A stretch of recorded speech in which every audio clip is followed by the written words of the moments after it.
Hey, good morning, guys. Johnny Sunshine here. It's Saturday morning, 8:30 on the dot. Son of a gun. Just got done watching some videos on Facebook and YouTube. I get a lot of these plumbing videos in my feed. I'm sure all of you do who watch plumbing. But I just want to talk a little bit about. I see so many guys uh, doing new construction. Listen to this guy. Uh, that use 3-inch 90s on a toilet with a flange that goes around the outside of the pipe. They use them above grade. They use them up in the rafters. They use them below grade, coming up through the concrete. And I've been doing plumbing now since 1988, and I can tell you, I can count on one hand the times that I have used a 3-inch 90. Uh, you can use a 3-inch 90 on a toilet. It's code. You don't need a sweep. Um, but I can count on one hand the times that I've used a 3-inch 90 and stubbed up a toilet with 3-inch pipe. It's just a horrible way to do it. You really need to be using a 4x3 closet bend.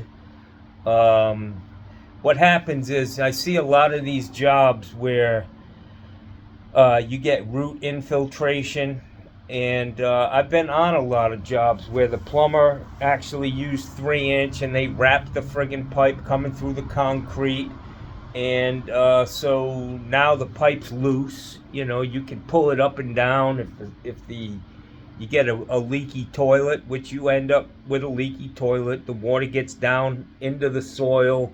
The pipe you can move it all over the place. It's critical for that concrete to be poured around a 4-inch pipe. It holds everything where it's supposed to be, and you have the ability to put some screws in that flange to hold the damn thing to the floor. 3-inch is just stupid, man. If you're doing that, you need to change your ways. I see, there are times where you have to do it because a truss is in the way, something's going on. That's what you have to do up on a second floor. But if you're under the slab and you're popping up with 3-inch, it's just a nasty mistake. You get roots growing up. They pull that sleeve off, or the styrofoam, and they never patch that floor. They just put the flange on the outside of the 3-inch, and now you can't really anchor it well. You know what I mean? Because the styrofoam has taken away the cement. There's nothing there, man.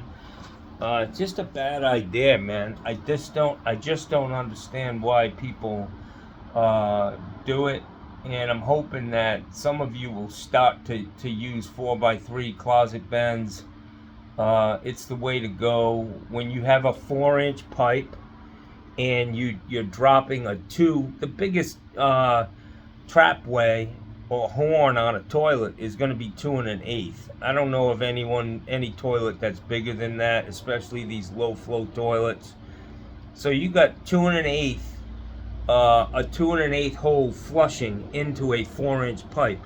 What that does is it creates a vacuum, and it makes the toilet flush really good, man. It enhances the siphon of that toilet, and you can tell a difference between a toilet with a 3-inch riser and a 4-inch riser. A toilet with a 3-inch riser is just a lazy flush, more prone to stoppages, and it's just not a good idea, man. I don't know why you do it. If somebody could maybe say, in the comments section. Tell me why it's a better job to stub up with 3" when there's no reason why. You know, you got plenty of room. I see these things, and you can see they've got 2 inches uh, between the side of a 3 pipe and like a truss or something. People, they do things a certain way. This is one of my pet peeves. I've never had loose toilets or loose pipes or roots growing up through that. That's where these roots come from, even on cast iron back in the day, because you had to do that, you know, to get the flange in on 4". But they never sealed it with like hydraulic cement.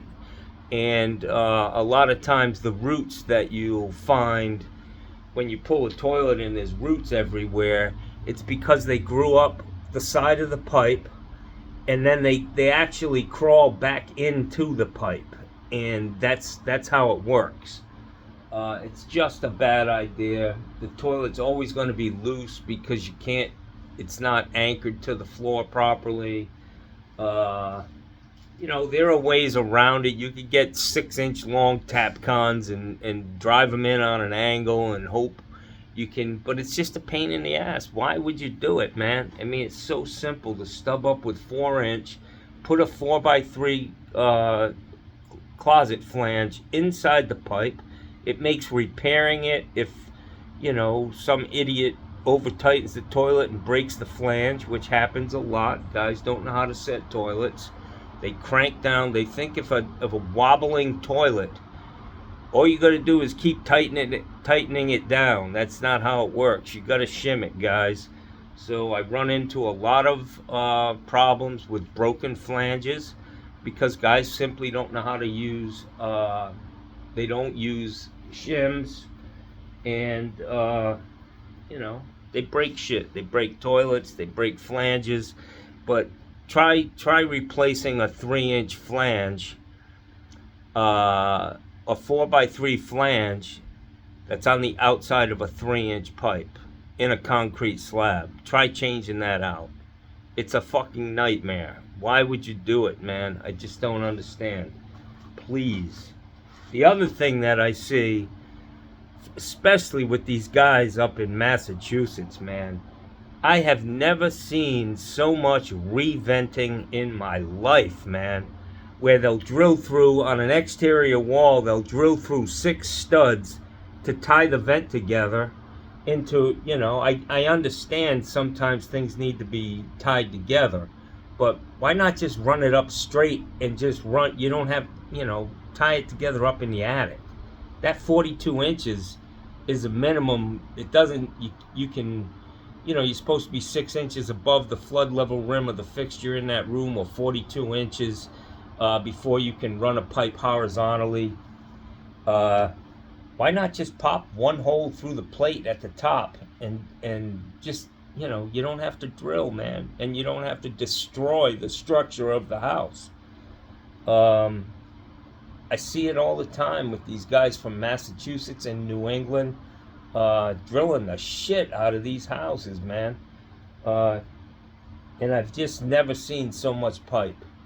I mean, it's just madness the way I see it. I've done lots of 2-story houses, and you know, I've hung lots of jobs where they had a basement in them, you know, a 5-foot crawl space.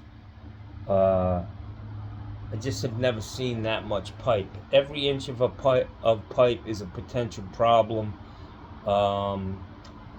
It's not good. Just run the shit straight up and tie it together up in the attic or in the, you know, it just doesn't make sense to me. But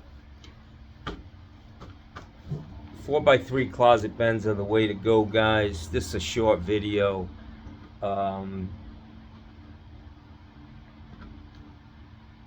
Shit can the 3" quarter bends, 90s, you know. They don't work good, man. Especially with these low flow toilets, man. You need that fucking whoosh. So, anyways, that's it. I just needed to get that off my chest. I'm feeling pretty good this morning. I talked to these guests I have at my house. This is a big big real big deal up here at the racetrack. I think it's the Snowbird Nationals or something that are at Bradenton Racetrack.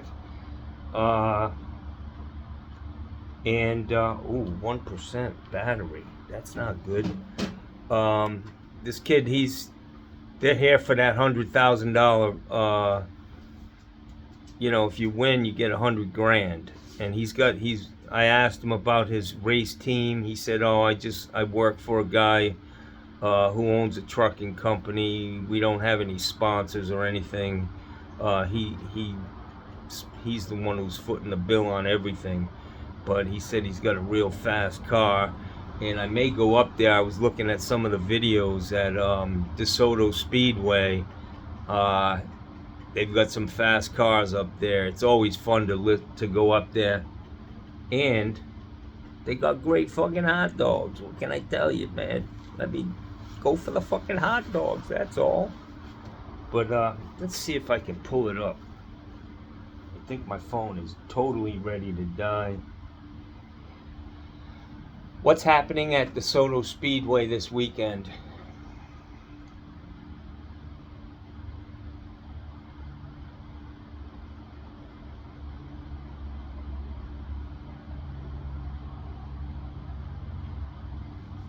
Bradenton Motorsports Park is what it's called.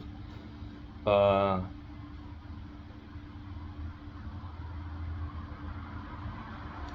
54th Snowbird Outlaw Nationals. They've got some badass cars there, man. Check out the website, guys, if you're into racing.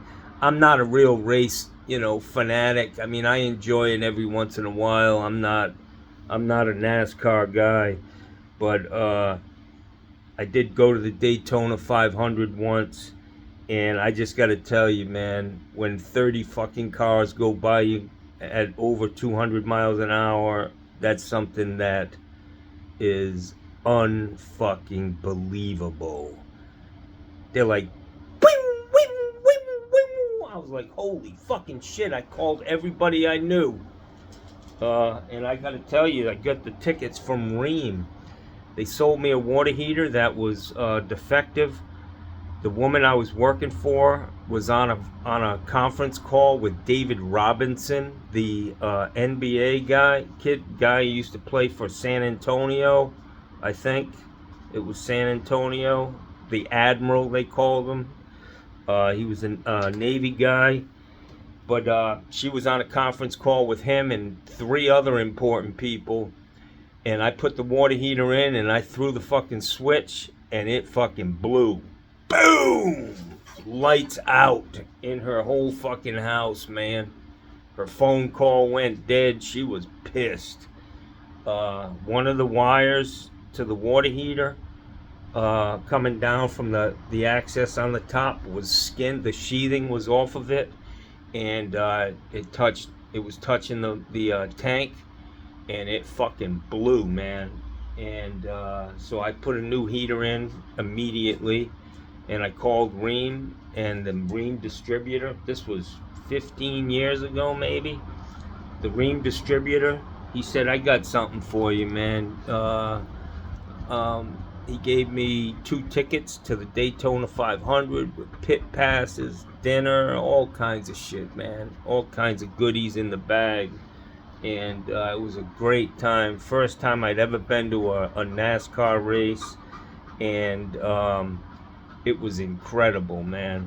Like I said, I'm not a big fan, but there's no way. When you go there and you see these cars, that shit's exciting, man. But maybe I'll end up there this weekend. And hopefully this guy who's staying, he and his wife or girlfriend, they just love these dogs. But he walks around like he's on a pit crew, He's on fucking he's bouncing around. He's really look like he's on something. He's really fast and walking with a purpose. And yeah, but they're cool people, and they love my dogs. And yeah, Stop using 3-inch quarter bends on toilets, guys. Use a fucking 4x3 closet bend. Come on. There is a difference.